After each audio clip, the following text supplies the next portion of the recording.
حضرت عمر فاروق رضی اللہ تعالی عنہ کی 7 پشتوں میں کوئی بادشاہ نہیں گزرا تھا۔ آپ بھیڑ بکریاں اور اونٹ چراتے چراتے بڑے ہوئے تھے، اور آپ نے تلوار بازی اور تیر اندازی بھی کسی اکیڈمی سے نہیں سیکھی تھی۔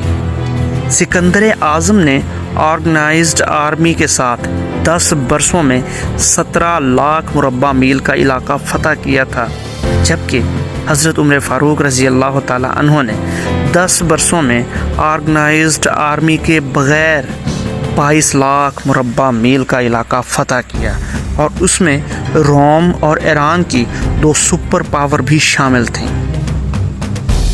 آج کے سیٹلائٹ، میزائل اور آبدوزوں کے دور میں بھی دنیا کے کسی حکمران کے پاس اتنی بڑی سلطنت نہیں جو حضرت عمر فاروق رضی اللہ تعالی عنہ نے نہ صرف گھوڑوں کی پیٹھ پر فتح کرائی تھی، بلکہ اس کا انتظام اور انصرام بھی چلایا تھا۔ الیگزینڈر نے فتوحات کے دوران اپنے بے شمار جرنیل قتل کروائے، بے شمار جرنیلوں اور جوانوں نے اس کا ساتھ چھوڑا، اس کے خلاف بغاوتیں بھی ہوئیں، اور ہندوستان میں اس کی فوج نے آگے بڑھنے سے انکار بھی کر دیا، لیکن حضرت عمر فاروق رضی اللہ تعالی عنہ کے کسی ساتھی کو ان کے حکم سے سرتابی کی جرت تک نہ ہوئی۔ وہ ایسے کمانڈر تھے کہ آپ نے عین میدان جنگ میں عالم اسلام کے سب سے بڑے سپہ سالار حضرت خالد بن ولید رضی اللہ تعالی عنہ کو معزول کر دیا، اور کسی کو یہ حکم ٹالنے کی جرت تک نہ ہوئی۔ آپ نے سعد بن ابی وقاص رضی اللہ تعالی عنہ کو کوفے کی گورنری سے ہٹا دیا۔ آپ نے حارث بن قاب رضی اللہ تعالی عنہ سے گورنری واپس لے لی۔ آپ نے عمر بن العاص رضی اللہ تعالی عنہ کا مال ضبط کر لیا، اور آپ نے حمص کے گورنر کو واپس بلا کر اونٹ چرانے پر لگا دیا، لیکن کسی کو حکم عدولی کی جرت تک نہ ہوئی۔ سکندر نے 17 لاکھ مربع میل کا علاقہ فتح کیا، لیکن دنیا کو کوئی نظام، کوئی سسٹم نہ دے سکے، جبکہ حضرت عمر فاروق رضی اللہ تعالی عنہ نے دنیا کو ایسے سسٹم دیے جو آج تک پوری دنیا میں رائج ہیں۔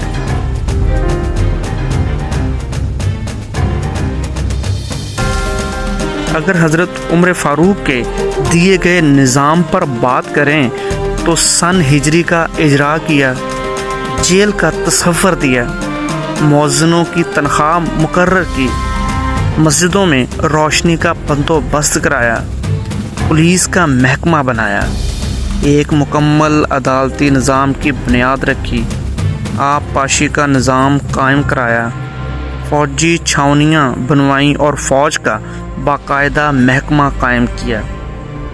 آپ نے دنیا میں پہلی بار دودھ پیتے بچوں، معذوروں، بیواؤں اور بے آسراؤں کے وظائف مقرر کیے۔ آپ نے دنیا میں پہلی بار حکمرانوں، سرکاری عہدیداروں اور والیوں کے اثاثے ڈکلیئر کرنے کا تصور دیا۔ آپ نے بے انصافی کرنے والے ججوں کو سزا دینے کا سلسلہ بھی شروع کیا۔ آپ نے ہی دنیا میں پہلی بار حکمران کلاس کی اکاؤنٹیبلٹی شروع کی۔ آپ رات کو تجارتی قافلوں کی چوکی داری کرتے تھے۔ آپ فرمایا کرتے تھے، جو حکمران عدل کرتے ہیں وہ راتوں کو بے خوف سوتے ہیں۔ آپ کا فرمان تھا کہ قوم کا سردار قوم کا سچا خادم ہوتا ہے۔ حضرت عمر فاروق رضی اللہ تعالی عنہ کی مہر پر لکھا تھا کہ عمر نصیحت کے لیے موت ہی کافی ہے۔ ناظرین، ان کے دسترخوان پر کبھی 2 سالن نہیں تھے۔ وہ زمین پر سر کے نیچے اینٹ رکھ کر سو جاتے تھے۔ سفر کے دوران جہاں نیند آ جاتی تھی، آپ کسی درخت پر چادر تان کر سایہ کرتے تھے اور سو جاتے تھے، اور رات کو ننگی زمین پر دراز ہو جاتے تھے۔ آپ کے کرتے پر 14 پیوند تھے، اور ان پیوندوں میں ایک سرخ چمڑے کا پیوند بھی تھا۔ آپ موٹا کھردرا کپڑا پہنتے تھے۔ آپ کو نرم اور باریک کپڑے سے نفرت تھی۔ آپ کسی کو جب سرکاری عہدے پر فائز کرتے تھے تو اس کے اثاثوں کا تخمینہ لگوا کر اپنے پاس رکھ لیتے تھے، اور اگر سرکاری عہدے کے دوران اس کے اثاثوں میں اضافہ ہو جاتا تو آپ اس کی اکاؤنٹیبلٹی کرتے تھے۔ ناظرین، حضرت عمر فاروق رضی اللہ تعالی عنہ کبھی ترکی گھوڑے پر نہیں بیٹھے، باریک کپڑے نہیں پہنے، چھنا ہوا آٹا نہیں کھایا، دربان کبھی نہیں رکھا، کسی فریادی پر دروازہ بند نہیں کیا۔ وہ فرمایا کرتے تھے کہ ظالم کو معاف کر دینا مظلوم پر ظلم ہے۔ حضرت عمر فاروق رضی اللہ تعالی عنہ کا یہ فکرہ آج انسانی حقوق کے چارٹر کی حیثیت رکھتا ہے کہ مائیں بچوں کو آزاد پیدا کرتی ہیں، تم نے انہیں کب سے غلام بنا لیا۔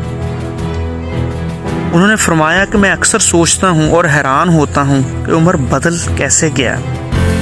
حضرت عمر فاروق رضی اللہ تعالی عنہ اسلامی دنیا کے پہلے خلیفہ تھے جنہیں امیر المومنین کا خطاب دیا گیا۔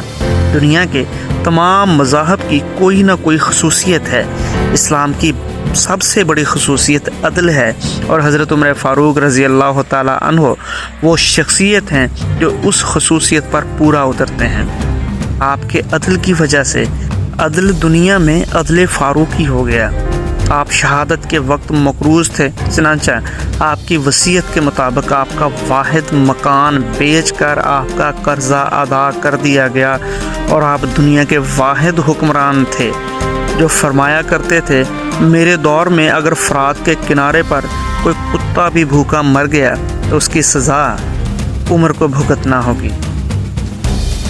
آپ کے عدل کی یہ حالت تھی کہ آپ کا انتقال ہوا تو آپ کی سلطنت کے دور دراز علاقے کا ایک چرواہا بھاگتا ہوا آیا اور چیخ کر بولا کہ لوگوں، حضرت عمر فاروق رضی اللہ تعالی عنہ کا انتقال ہو گیا ہے۔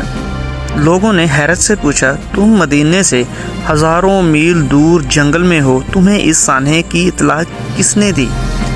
تو چرواہا بولا کہ جب تک عمر فاروق رضی اللہ تعالی عنہ زندہ تھے، میری بھیڑیں جنگل میں بے خوف پھرتی تھیں اور کوئی درندہ ان کی طرف آنکھ اٹھا کر نہیں دیکھتا تھا، لیکن آج پہلی بار ایک بھیڑیے نے میری بھیڑ کا بچہ اٹھا لیا۔ میں نے بھیڑیے کی جرت سے جان لیا ہے کہ آج دنیا میں عمر فاروق رضی اللہ تعالی عنہ موجود نہیں ہے۔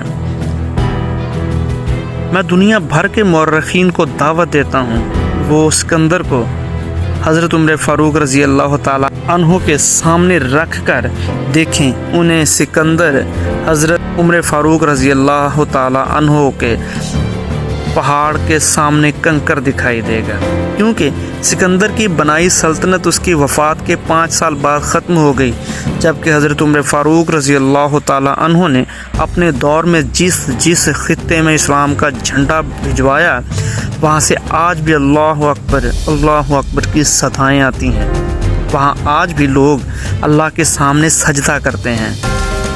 ناظرین، دنیا میں سکندر کا نام صرف کتابوں میں سمٹ کر رہ گیا، جبکہ حضرت عمر فاروق رضی اللہ تعالی عنہ کے بنائے نظام دنیا کے 245 ممالک میں آج بھی کسی نہ کسی شکل میں موجود ہیں۔ آج بھی جب کسی ڈاک خانے سے کوئی خط نکلتا ہے، پولیس کا کوئی سپاہی وردی پہنتا ہے، کوئی فوجی جوان 6 ماہ بعد چھٹی پر جاتا ہے، یا پھر حکومت کسی بچے، معذور، بیوہ یا بے آسرا شخص کو وظیفہ دیتی ہے، تو وہ معاشرہ، وہ سوسائٹی بے اختیار حضرت عمر فاروق رضی اللہ تعالی عنہ کو عظیم تسلیم کرتی ہے۔ وہ انہیں تاریخ کا سب سے بڑا سکندر مان لیتی ہے، ماں سوائے ان مسلمانوں کے جو آج احساس سے کمتری کے شدید احساس میں کلمہ تک پڑھنے سے پہلے دائیں بائیں دیکھتے ہیں۔ ناظرین، لاہور کے مسلمانوں نے ایک بار انگریز سرکار کو دھمکی دی تھی کہ اگر ہم گھروں سے نکل پڑے تو تمہیں چنگیز خان یاد آ جائے گا۔ اس پر جواہر لال نہرو نے مسکرا کر کہا تھا کہ افسوس، آج چنگیز خان کی دھمکی دینے والے مسلمان یہ بھول گئے کہ ان کی تاریخ میں ایک عمر بھی تھا،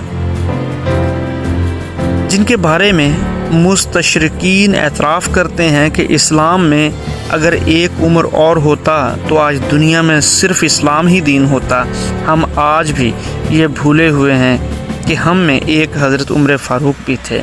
جن کے بارے میں رسول اللہ صلی اللہ علیہ وسلم نے فرمایا تھا میرے بعد اگر کوئی نبی ہوتا تو وہ عمر ہوتا۔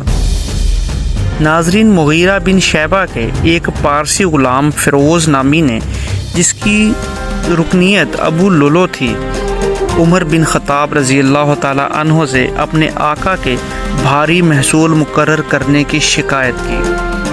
شکایت بے جا تھی، اس لیے حضرت عمر فاروق رضی اللہ تعالی عنہ نے توجہ نہ کی۔ اس پر وہ اتنا ناراض ہوا کہ صبح کی نماز میں خنجر لے کر اچانک حملہ کر دیا اور متواتر 6 وار کیے۔ حضرت عمر بن خطاب رضی اللہ تعالی عنہ گر پڑے اور حضرت عبد الرحمن بن عوف رضی اللہ تعالی عنہ نے نماز پڑھائی۔ یہ ایسا زخم کاری تھا کہ اس سے آپ جاں بر نہ ہو سکے۔ لوگوں کو اصرار سے 6 اشخاص کو منصب خلافت کے لیے نامزد کیا۔